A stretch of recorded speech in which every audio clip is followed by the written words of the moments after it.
Salut, aujourd'hui on se retrouve pour une nouvelle vidéo où on va voir cette fois-ci un peu le même principe que la vidéo d'avant sur la consommation électrique, mais pour le gaz avec un compteur de gaz Gaspard, donc c'est-à-dire les nouveaux compteurs qui sont mis en place depuis 2018 si je ne me trompe pas par GRDF. On va voir comme pour la consommation électrique pas à pas pour pouvoir l'installer, et comme pour la consommation électrique ça sera pas de l'instantané, la récupération se fait via scrapping, contrairement à l'électricité où c'était par API. Donc on ne sera pas limité par ce que les API renvoient, on sera uniquement limité par ce que notre Gaspard renvoie. Parce qu'en fait, le dépôt GitHub, c'est PyGaspard qui est en fait utilisé par Gaspard pour Home Assistant. C'est la même personne qui a créé les deux, et en fait ça c'est une solution de scrapping simple pour GRDF. Mais les Gaspard renvoient les données qu'une seule fois par jour par défaut. Vous pouvez activer une option pour l'envoyer toutes les heures, mais l'option est payante, ça dépend des fournisseurs.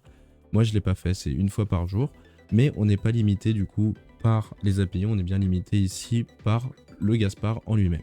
Et donc il y a les mêmes points faibles que pour l'électrique où on peut pas faire des automatisations avec, ou alors on peut pas voir en temps réel. Peut-être que plus tard je ferai en temps réel pour l'électrique et pour le gaz, mais pour l'instant je me contente de... On va utiliser la donne ci-dessous, Gaspard to Home Assistant, pour installer ce suivi d'énergie pour le gaz. Et comme pour la dernière vidéo sur l'électricité, on va faire tout pas à pas tranquillement ensemble. Donc pour suivre cette consommation, il faut s'inscrire sur le site de GRDF. On va tout de suite se créer un compte, créer mon espace client juste ici, pour particulier. Je remplis mes informations et je vous retrouve. Une fois qu'on a cliqué sur le lien du mail, il nous demande de configurer un mot de passe. Donc on le fait, il faut 12 caractères, donc on va mettre un mot de passe de 12 caractères. Maintenant qu'on est sur notre espace client, il faut ajouter notre compteur. Pour ajouter le compteur, il faudra le numéro PCE, c'est comme le numéro PDL pour le compteur électrique, mais là c'est pour le compteur de gaz. On peut le retrouver soit sur votre espace client de votre fournisseur d'énergie, soit sur votre facture. Donc on clique sur ajouter un compteur, on renseigne le numéro PCE, le code postal, et ensuite on se retrouve. Maintenant on a nos informations sur notre compteur.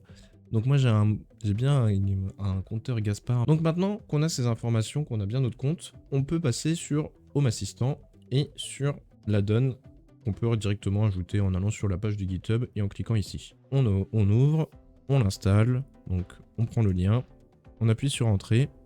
Maintenant que c'est ici, on n'hésite pas à actualiser la page pour pas avoir de soucis. Et on tape Gaspard. Gaspard to Home Assistant. On pourra directement l'installer et ensuite on ira dans la configuration. Une fois que c'est installé, avant de le lancer, on peut directement aller dans la configuration parce que ça ne marchera pas sinon. Et on a quelques options à régler avant de le lancer. On va faire ça ensemble. Donc déjà ici, le scan intervalle, c'est le nombre de minutes où il va aller regarder notre consommation par rapport à ce que GRDF a reçu. Donc là, c'est par défaut 480 minutes parce que c'est en minutes, donc toutes les 8 heures. Bon, on va laisser ça comme ça par défaut. Ensuite, il faudra absolument renseigner ici le nom d'utilisateur qu'on a mis dans GRDF, le mot de passe qu'on a mis et le PCE. Tous les encadrés servent à calculer le prix précisément par rapport à plein de paramètres. Donc un paramètre ici c'est la TVA, donc ça veut dire la TVA réduite à 5,5, donc en général c'est pour les abonnements, donc c'est le coût de l'abonnement qui est réduit de 5,5% parce qu'il y a 5,5% de TVA dedans. Et ici c'est pour le normal, c'est le coût du gaz parce qu'il y a 20% de TVA dans le gaz. Moi je m'en fiche de savoir le prix du gaz et de l'abonnement hors TVA, donc je vais mettre 0, comme ça il n'y aura pas de changement. Parce qu'en fait, par exemple ici, pour la consommation de gaz en kilowattheure, donc ça c'est le prix du gaz en kilowattheure, je regarde si ça correspond à moi, ma facture. Donc moi ma facture c'est 0,744. Donc on est bien en euros en kilowattheure, et là ils mettent normal. Ici c'est parce qu'en fait il y a 20% de TVA sur notre gaz, sauf que moi je préfère avoir le prix directement TVA incluse, mais là c'est si vous voulez enlever la TVA du prix. Donc là, les dates de début et les dates de fin, c'est au cas où le prix change.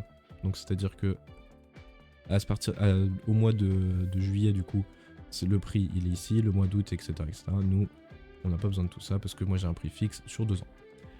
Ensuite, là, le troisième encadré, c'est pour le prix de l'abonnement. Donc moi, mon prix d'abonnement, il est de 17,90. Donc on va le rentrer ici. Hop. Donc c'est un abonnement en euros que je paye tous les mois avec la TVA réduite, mais moi je le prends pas. Et là c'est au cas où l'abonnement change de prix. Donc moi ça je l'enlève aussi. Ici c'est le coût de transport de gaz, donc c'est quelque chose qu'on paye tous les ans. Donc moi c'est 17,90. Hop. Donc du coup qu'on paye tous les ans. La TVA moi je la laisse inclus. Mais sinon c'est reduced à 5,5. Et ici c'est les taxes qu'on a sur notre consommation. Et moi c'est 0,16697 comme ça. Et pareil la TVA là. Donc start time c'est déjà comme ça. Le prix normalement ne va pas changer. Donc ensuite pour les dates, moi ça me dérange pas trop que les dates restent fixes parce que j'ai un abonnement fixe sur 2 ans. Je vais juste mettre la date de mon arrivée dans mon logement, comme ça sera ma consommation depuis que je suis là. Attention sur les dates, on est bien en année, mois, jour. Donc 24 octobre 13. 2024 octobre 13. J'ai renseigné mes identifiants de connexion, c'est-à-dire mon mail, mon mot de passe et mon PCE. Attention, si vous copiez votre PCE directement depuis GRDF, de bien retirer les espaces, parce que sinon ça va poser problème. Et une fois que tout est fait, on peut cliquer sur démarrer. Une fois que la donne a démarré et a récupéré les informations, on peut se rendre sur notre tableau de bord énergie, de la même façon que pour l'électricité, et on peut le paramétrer avec nos informations de gaz. Donc on clique sur énergie sur le côté, on va en haut à droite sur les 3 petits points, configurer l'énergie. Nous, on va dans l'endroit consommation de gaz, ajouter une source de gaz. Ici, on choisit notre gaz pour Home Assistant, donc soit en volume, soit en énergie, donc soit en mètres cubes, soit en kilowattheure. Moi, je vais choisir en kilowattheure, donc le tiré du bas énergie, si vous voulez en mètres cubes, c'est le tiré du bas volume. On peut mettre un suivi de coût, comme on a paramétré la donne. Donc, on choisit le coût pour le dernier cran. Il faut dézoomer un peu l'écran pour voir ce que ça dit. Donc là, on est bien sur le cost. Donc, on sélectionne le cost. Une fois que c'est fait, on clique sur enregistrer. Ils vont nous mettre que les entités ne sont pas définies. Je ne sais pas pourquoi ça fait ce problème, mais ça marche très bien. Donc, maintenant, on peut retourner sur notre tableau. Et là, on voit notre consommation. Donc là, c'est la date du 14 mars, par exemple. On voit que tout est d'un coup parce que comme moi, mon Gaspard envoie l'information qu'une seule fois par jour, et ben donc du coup, on a l'information qu'une seule fois par jour, mais ça permet quand même d'avoir un suivi sur la semaine. Donc là, si je vais par exemple la semaine dernière, là on voit mon suivi de consommation de gaz.